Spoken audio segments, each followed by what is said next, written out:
Ben Tulfo, Unfiltered. Sasabihin ko sa inyo, no matter what you do, pag ang isang tao sarado o isang, sabihin na natin, publication like the New York Times, whatever you do, you can't change them. Meron ho silang pananaw na ibang pananaw, parang tingin ho nila, magagaling ho sila na talagang dyaryo, New York Times, as people believe in themselves as if sila lang ho may dunong. Kaya lang ho, kahit na ibang mga komentarista rin ho doon sa United States of America, marami ho roon na level ho ng iba ho ng mga, influence movers and shakers, whether Republican or Democrat, sabihin na, the liberal media ho, like the New York Times, tinitira ho si President Digong. Doon ho sa desisyon ng Securities and Exchange Commission, sa desisyon ho laban sa Rappler. Ang sinasabi nitong mga ugok na nasa New York Times, mga bossing, heto lang, Wednesday, si President Digong daw, yung desisyon sa closure nitong news website online, Rappler, parang ang dating, si President Digong ang may kasalanan. Well, the usual. Hindi ho naintindihan itong mga ugok na to. You know the reason why? Ito pa hong sinabi ng New York Times. Magagalit ho kayo rito. Kaya lang, medyo, bigyan natin muna ng konting space dito sa ating programa ho, Unfiltered. Sabi ho nila, si President Digong stands out for his viciousness among leaders of his kind. Oh, right, okay. Leaders of his kind. Sa hanay ng anong klaseng leader? Definition ho nila to. Eto pa, sabi lang, tinawag nila authoritarians. Ibig sabihin, marami. Who would run after independent media like Rappler. Whoa, is that so? Really now? Okay, sige. Eto pa ho, said the ruling against Rappler nitong Securities and Exchange Commission, mga bossing, a tip of an iceberg lang daw ito ni Mr. Duterte's assault doon sa media as his critics. Kundi ba naman kayo mga pendehong putok sa buho na katulad yung kukote ninyo? Mga boss, may mga publications, mga dayuhang media nanghihimasok ho, hindi ho nakikita yung totoong issue, pero may nagfe-feed ho sa kanila. Binabasa lang ho nila yung mga laman ho ng balita natin. Ginagawa ho nilang sinasabi nilang, basihan kung anong lumalabas sa slanted news. Depends on what kind of news. Is that yellow or white? My bias ho talaga. What we're saying dito, mga boss, no matter how you change, gaano man katotoo, kapaktual, yung sitwasyon na alahong kinalaman ang presidente sa ginawa ng Securities and Exchange Commission. Kasi una sa lahat, sabi nga ni President Digong, as I said it this morning, I don't know kung sino yung mga PA niyan sa Securities and Exchange Commission. Sino bang namumuno dyan? Tao ho yan ng dating Pangulong si Pinoy. Ngayon, putting the blame on somebody. Kaya nga, dito, nung namayagpag na ho yung Rappler 2000, as early as 2011, panahon ho ng dilaw, and then, nung magdesisyon ho ang itong Securities and Exchange Commission, para bang inorchestrate ni Digong. Pinagtagpi-tagpi ho nila, mga boss. Linawin ho natin dito. Wala hong curtailment of press freedom. Bagkus, ang ginawa ho dito ng Securities and Exchange Commission, I know for a fact na meron silang compliance, monitoring, surveillance, division, meron man doon sa mga papeles. So hindi pa nag-uusapan dito, mga boss, yung sinasabing curtailment or eto ho, para bang pinagkaitan ng kanilang karapatan. Hindi ho yung issue yung legitimacy as well as legality ng kanilang mga papeles. Securities and Exchange Commission. In the meantime, mga boss, pwede naman magtrabaho pa rin etong Rappler. Tuloy nyo lang. Huwag kayong tumigil. Kahit na nga ako magsasabi sa inyo sa Rappler, go ahead. Just keep doing what you're doing. Kaya lang, ang dating ninyo ngayon, mga vloggers na lang kayo. Get it, Maria Ressa? You're now a blogger. Sa bagay, gano'n naman talaga online news eh. You're not in the kind ng sinasabi natin talagang the network na may prangkisa. Sa inyo kasi, I don't think that you have a franchise. You don't need a franchise pagdating sa sinasabing website na yan. Although siguro dadaan kayo sa, eto ho yung sa, kung ano mang regulating body na meron dyan na hindi naman masyado kasi prangkisa, pinag-uusapan papeles. The ownership. Kung sino dyan. Dito ho sila umaatake. But anyway, mga boss, tulad ng sinasabi ho natin, ang dami na ho ng sinasabi ng iba, kaya lang ho, linawin ho natin mga boss, ano? Pag ang isang individual, sarado ho talagang pag-iisip because they'd like to remain in a stupid state and there's nothing wrong of being in the state of being stupid as long as you know that you think stupid because you're in the state of being stupid. I don't think that there is a stupid individual unless otherwise he wants to be in a stupid state.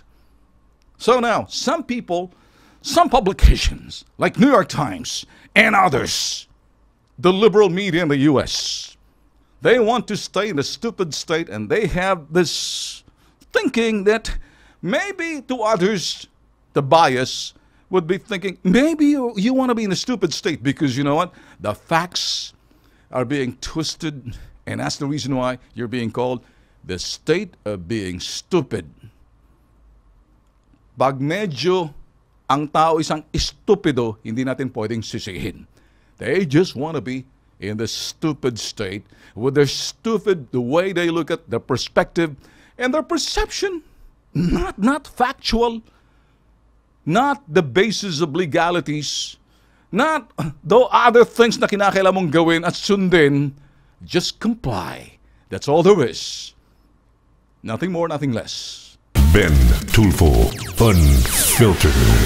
A while ago, sinasabi ho natin dito, pwede pa rin ho mag-cover ang Rappler and they can continue to do what they're doing.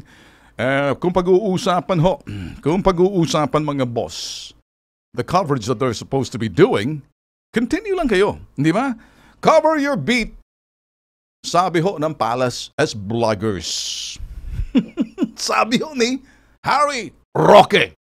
Ngayon, mga boss, pwede maging vlogger si Maria Ressa. Totoo. Parang nakakaloko.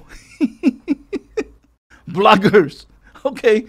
Maria Ressa can continue to blog and kung sino pa diyan kasamahan ninyo sa Rappler. Kaya lang boss, baka kasi kailangan nilang kumuha ng accreditation. As bloggers. Ngayon, they cannot continue conducting their business as Rappler. Bloggers, yes. Rapplers, medyo may problema ron. Para magkatunog, ano? All bloggers, eto ho, in order to have access to Malacanang will have to seek accreditation. So, sino bang mag-accredit sa inyo ngayon? Baka dumaan kayo muna kay Mocha. Yung best friend ninyo ron, doon kayo humingi na accreditation. so mga boss, I just would like to make it clear na sabi na ho natin kanina, continue doing what you're doing. You need to do what you have to do. So, importante lang ho, nagkakaliwanagan ho dito. Medyo may mapipikon, may magagalit, the more na pikon ay talo.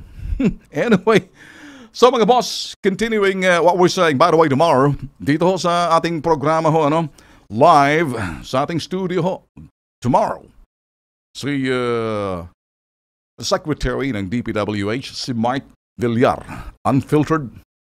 We have the interview live bukas sa ibang tema ho natin, mga boss. And on Friday, si Manny Pacquiao. Well, ibang topic din naman ho yan. That's Unfiltered ang mga tatanungin natin bukas. So, get ready for that.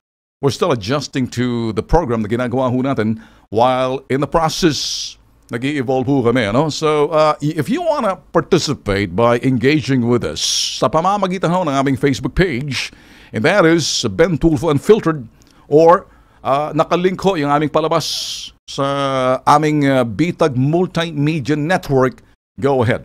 So, this is the way to do it. Participate with us. Let us know exactly what you have in mind. So, para ma-consider ho namin, make this program a little bit even sabihin natin, pulido. Smooth.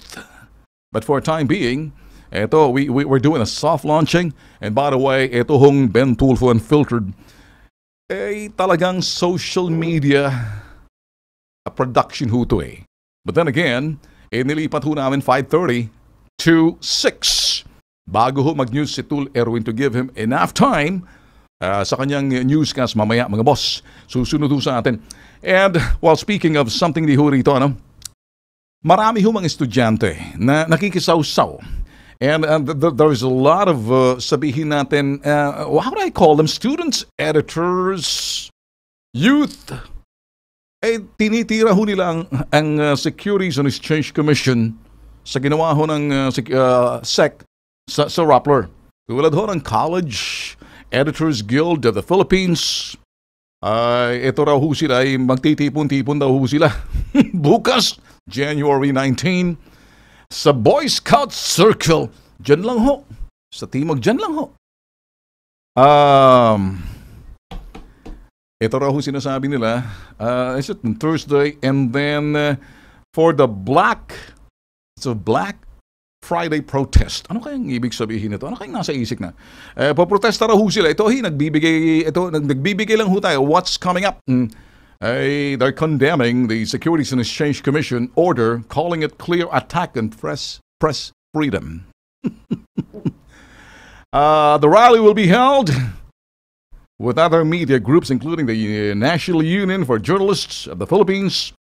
Ito naman ho, di ba ho mga Alter Media and ano pa hong organization. Listen guys. Ako ho kasi,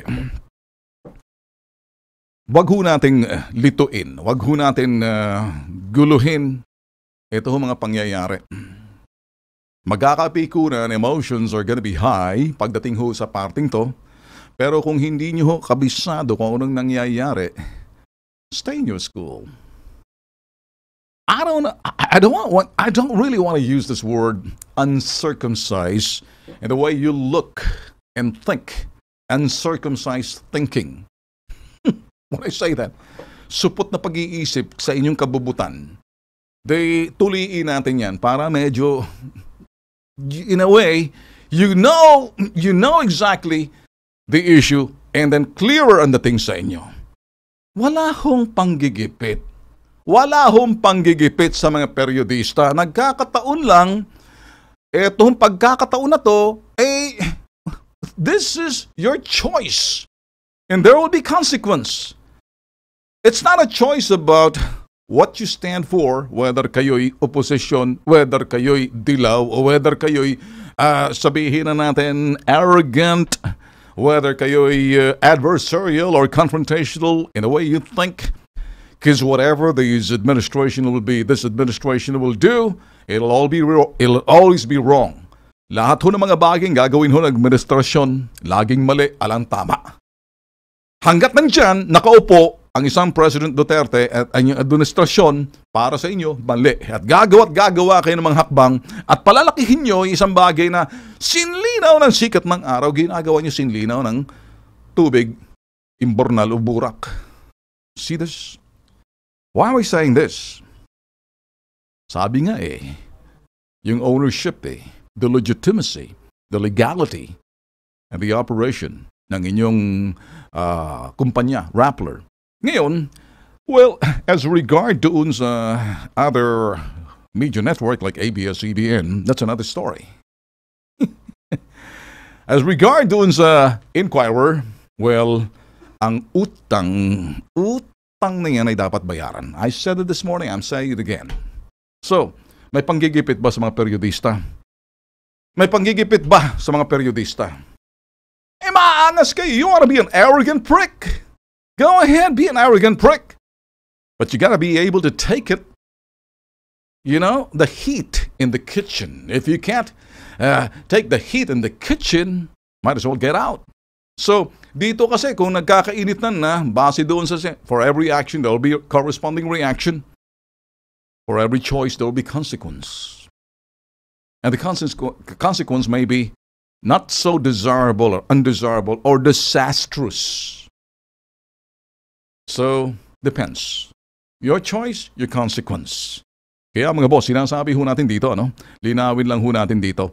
Kasi hahaba at hahaba na ho yung issue. Kanina, before the show sa Kilos Pronto, diniscuss ho namin quickly yung pagdawit na parang ganti na lang ho kay Bongo na idinawit ho na something na noon pa sa panahon ng Dilaw, yung kontrata na yan, parang ang dating, binanipula, give me a break. Kumbaga, siguro pa Bongo or anybody else na kapag medyo nakita yung punto na yan, sinlinaw ng sikat ng araw, do not twist it. Ngayon, kung kumukuha siguro kayo ng, sabihin na natin, eto'y kinukuha ninyo yung simpatya. Talagang kinakalap nyo yung, tinataas yung damdamin ng taong bayan na magalit, magkaroon ng puot at galit. Well, parang familiar sa akin eh. Baka naman, sipagin yung sinasabing simbahan, magtutunugan yung mga kampana na naman. Pag tumunog yung kampana, sabay-sabay, iparamdam natin ang galit at puot. Familiar ho ba kayo? Di ba exactly this is what you guys wanted?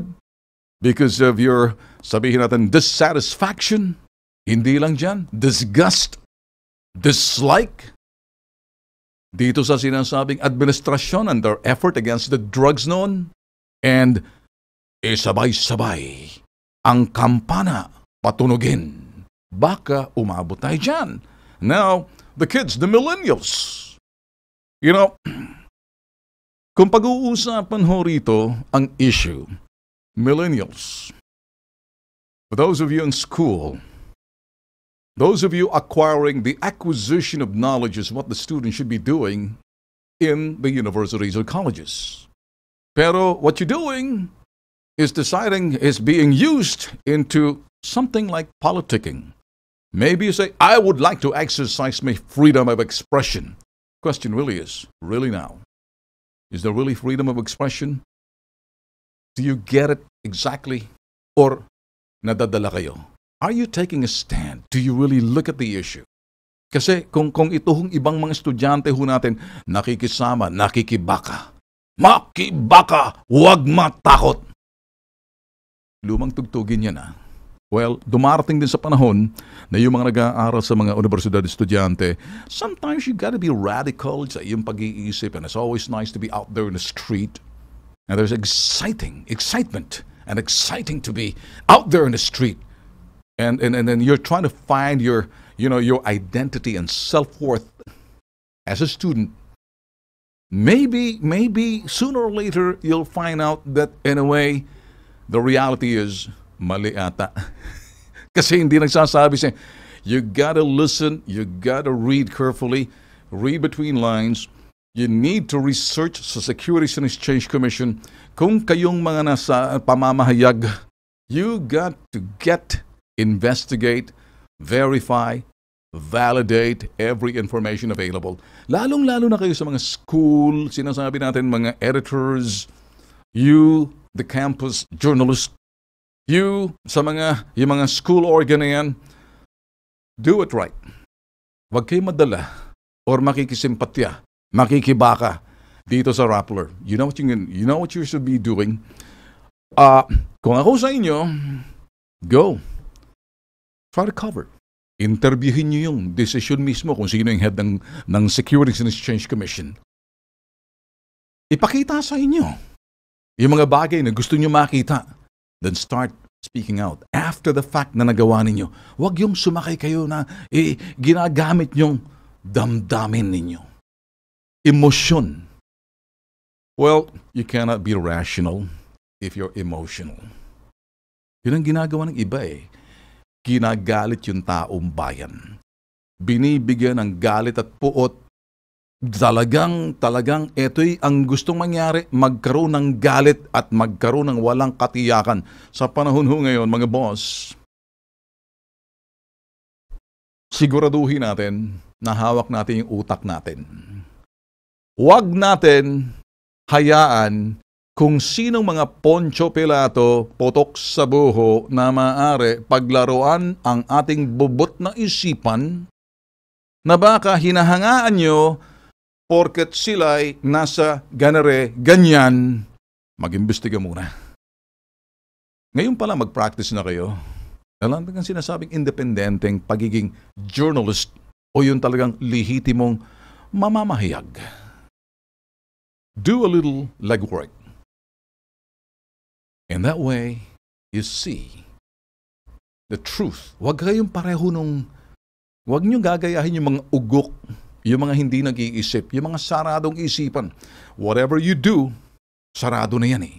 Ano mang gagawin mo, hindi na tatanggapin. The only way to do it is to really crack it open. But porsahan yun eh.